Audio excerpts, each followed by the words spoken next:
If you're brand new to being a Shutterstock contributor and you've never uploaded a photo before, this video is not for you. However, I do have a video that is for beginners and I'll put a link up here. If you've already uploaded a number of photos to Shutterstock and you're just looking to increase your sales and up your game, you're in the right spot. Let's get started. Hi, my name's James Wheeler. I've been selling on Shutterstock since 2012. In this video, I'm going to show you how to set up your public profile to get more sales. After that, we're going to walk through and take a look at my top performing photos, and we'll talk about why they get the most sales. Let's talk about why your public profile is important. Think about a buyer. They like your photo, but they need more than one photo, and they will want a photo of the same style. So it would be great to get all the photos for the project for one photographer. So they click on your name or the See All button under the same artist. Now they're at your public profile. You want to optimize your public profile so they can find what they want to make more sales. There are two main sections you can customize on this page, the header and the sets. Back on the Shutterstock contributor site, you can customize your header section by hovering over your name and then clicking the public information. There are a couple of key areas here.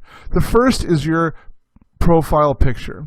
Make sure you have a photo of yourself as the profile picture because bios are more likely to kick a profile if it has a headshot here. I would also recommend using the same profile picture that you use on social media, so if buyers do follow you on social media, they'll make the connection. Now, I would recommend filling out all the fields here because it doesn't take very long, but only the top ones are shown on your public profile.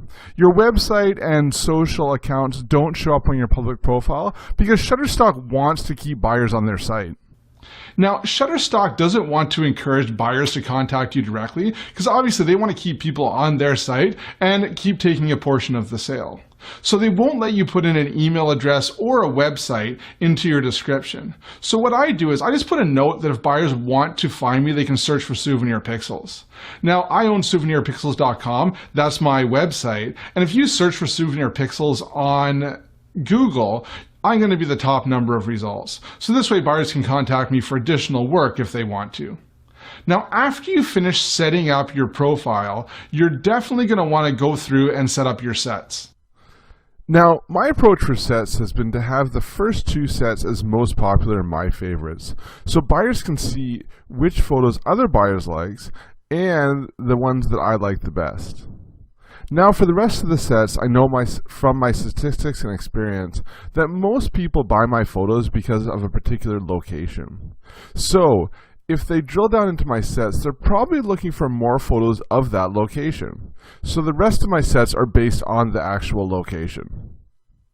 Now, this is the section where you use to reorder the sets, but to create your sets, you need to go into the Catalog Manager, which you can do so by clicking on this link or in the menu.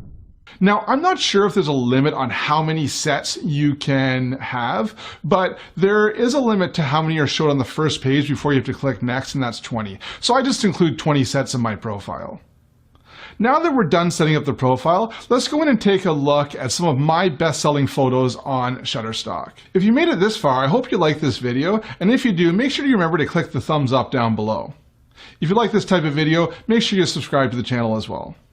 Now let's get in and take a look at some of my best performing photos on Shutterstock. This photo of a moraine lake is by far my most popular photo, not just on Shutterstock, but on other stock sites and social media.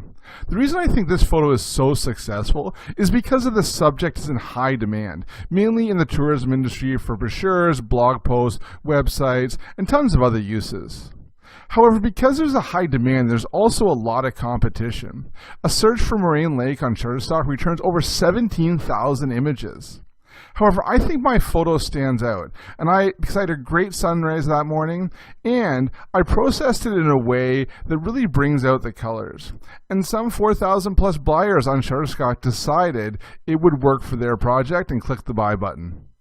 In my opinion, this next photo isn't a great photo, but it is a good stock photo. It has the abstract meaning of choosing your own path when you don't know which path is correct.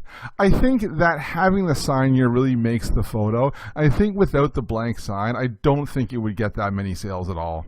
I captured this Milky Way shot on a very clear, cold night. I think I got the composition right on this one, and the reflection in the lake really works well. Alright, this one I have no idea why it has done so well. I don't think it would even make my own top 10 of river photos I've taken. I feel like I missed the exposure on it and it really could have been processed better.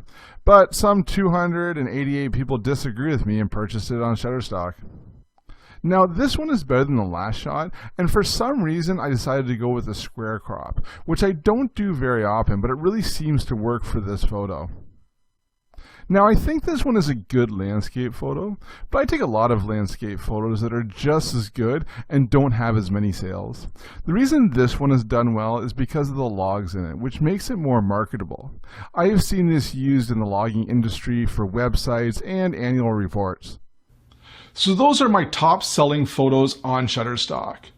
If you'd like me to go through and show more photos going down the list, make sure you put a comment below and I can create another video on that. If you haven't seen my keywording video, make sure you check that out and I'll put a link up here. Also, if you want to learn more about how much I've made selling my photos online, I've got a video on that and I'll put a link here. Best of luck selling your photos online.